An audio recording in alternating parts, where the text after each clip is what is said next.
What's up, guys, and welcome back to Tackling the World. For the last 24 hours, we have been in Mexico City. We usually have a layover in Mexico City, and I always figure instead of just being here for 10 hours bored in the airport, we'll just stay for either 24 to 48 hours. This time, it's just a little over 24 hours. We leave tomorrow morning. We've been going to some really delicious restaurants. This is our breakfast before breakfast. This might be the softest one I've ever had. Oh, it's still a little warm too.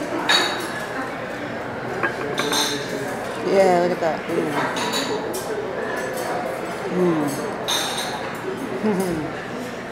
That's so good. I actually haven't had a concha in a long time. I can't find any good bakeries in the Bay Area. I'm too lazy to go to San Jose and also bake these. These are good. So right now we're in El Cardenal, and it's a pretty well-known restaurant. And one of the main reasons I wanted to come is because chile en nogado is in season right now. And I've actually never had this type of chile relleno. I have chile rellenos all the time, just not this one. And it's supposed to be, the origins are very patriotic. After Mexican independence is when they first had this, so the story goes. And that's why it has the colors of the Mexican flag. But I did find an article saying that they have seen the recipe cited even before. It was one of the first meals that the new leader ate. And apparently he was very paranoid about being poisoned, so he wouldn't eat anything, but he could not say no to these chiles en nogadas. Nice. En nogadas. Chiles en nogadas. I'm really excited to try them. It sounds interesting because it has meat, 2 different types of meat and fruit. And then it's a walnut sauce on top. I think it's available from August to the end of September, if I'm remembering that right. So right at the tail end of it. Yeah, because that's when Mexican independence is, not Cinco de Mayo.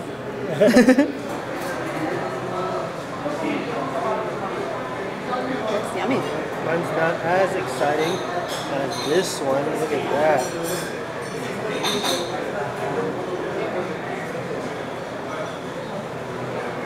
Taku got the chilaquiles with cecina. His looks pretty good, very meat heavy. The filling's really good. A little sweet, but not too sweet, you know? More savory and sweet. Yeah, this is a very interesting combination. With the inside. Is it potatoes inside too? Yeah. Yep. Like meat and potatoes. Yeah, like a meat and potato filling. It's kind of, the filling is a little sweet too. And what is this sauce though? Walnut sauce. Oh yeah, that is nutty. That is a nutty walnut sauce. Okay, got it all. You know, it is pretty sweet. I feel like the filling has fairly heavy amount of sweetness too. It's interesting with the pomegranates too. It gives it a nice texture. I don't really taste the pomegranates too much. It's a very light flavor, but it adds to the sweetness too. But the texture is really, it's very unique in a dish. And the next spot we're going to is Campobaja for some seafood.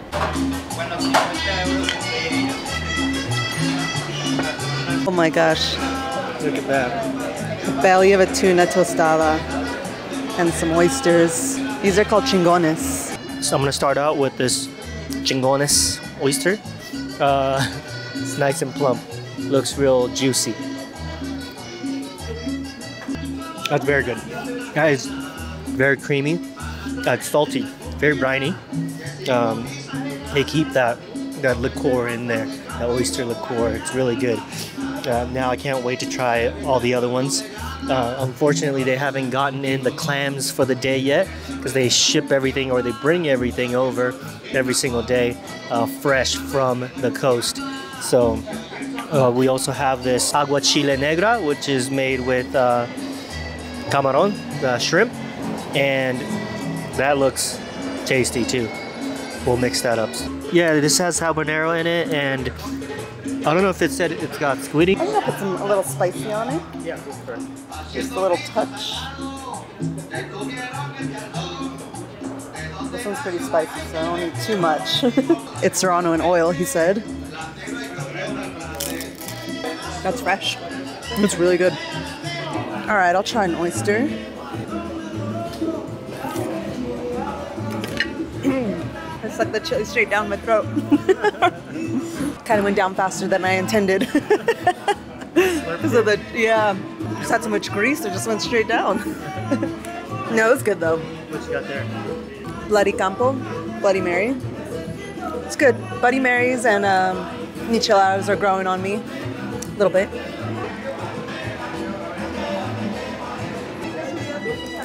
It's not as spicy as I thought it would be. I was a little worried because it said they put habanero in it. Back to me. I need a little munch too. I got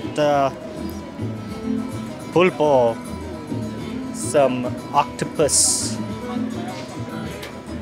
Everything is raw except for this one. This one is cooked pulpo. It's gonna be hard to eat. I'm gonna take a little off the top first. Ooh, soft, tender.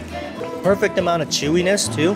It's soft, yet it's not like super tender. It just still has a nice chewy texture, which, you know, it's octopus. You should expect to have that, and I do love that about octopus too. It's got some like mayo in there or something, some aioli, and it makes it really rich and creamy too. That's actually delicious. Now let me try the camarón agua chile negra. Looks insane, just black. Yeah, you're right. For habanero, it's not as spicy as I was expecting, but the raw shrimp in here is delicious. It's got a light creaminess, and the flavor itself is like it's got a little sweetness, and the taste of the sea as well. It's got this combination of sweet, creamy, fresh. It doesn't taste fishy or anything like that, being raw. It's very delicious. All right, we ordered something else here. It's like a quesadilla. Very cheesy inside, and it's got some fish in there. Some sailfish and, oh, camarón. Look at this, grilled prawns. Grilled jumbo prawns. These look incredible. We're talking to our server, and we just had to get that one. So the fish that's cooked in here is al pastor style. Try not to get carried away with my chili. Salsa arbol. It said that one's not as spicy. All right, let's see here. Take a bite. Cheesy, hot. She said, Kind of reminds me of pizza, she says.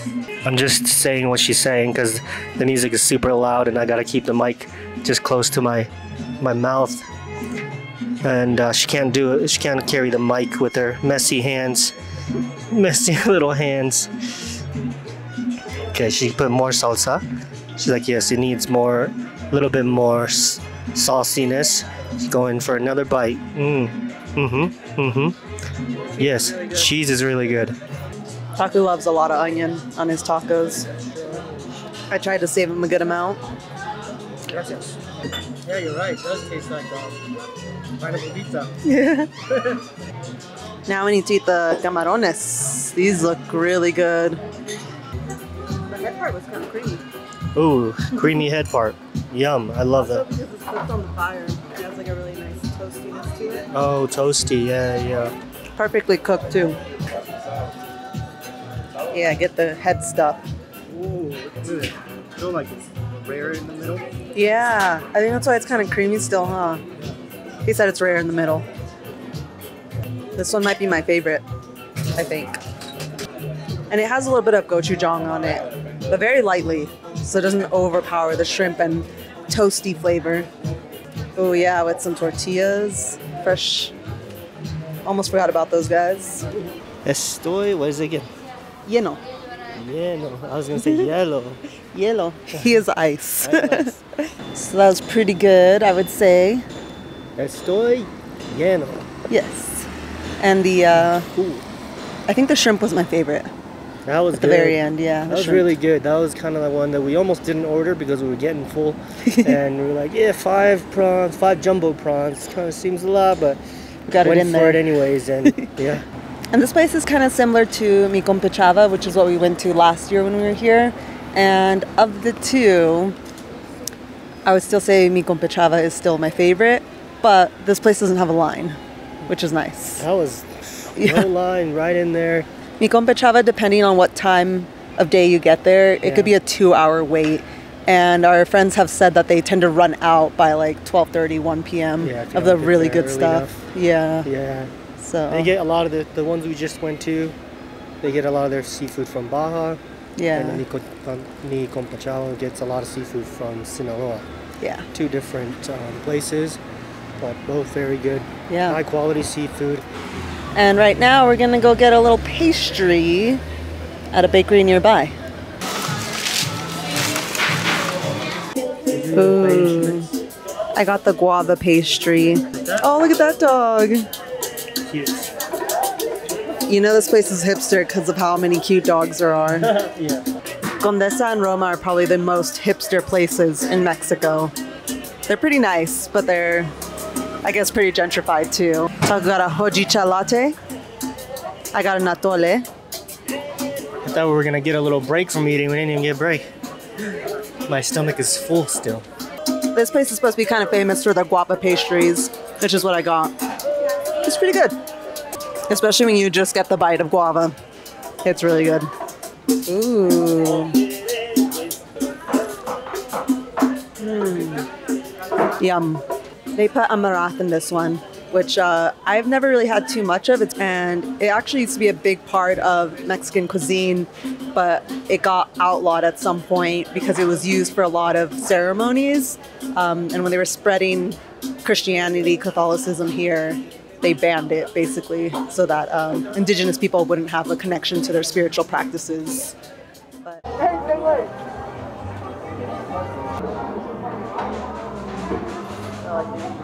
if you guys have seen our first Mexico City video, you may recognize this place. We're getting tacos de canasta. All right, I got one of each. I'm gonna start with the beans, I think. Also, it's not breakfast right now, but they're open till 10 p.m., so why not? That's yummy. It's interesting how they just keep it in like a large Canasta? bucket. A canasta? Does it mean bucket? I mean basket, Like a because basket? they're usually in a basket. So our bike ended up dying that night, so we didn't quite get to finish. But even though that place is open late, my recommendation is to get there early morning because you can kind of taste a difference, or not so much taste a difference because it still tastes super delicious, but they kind of don't hold up their shape as well later in the night versus early morning when they're like freshly made. So that place is really great. Highly, highly recommended. Anyways, that's gonna be everything for this video. And next up, we'll see you guys in Oaxaca.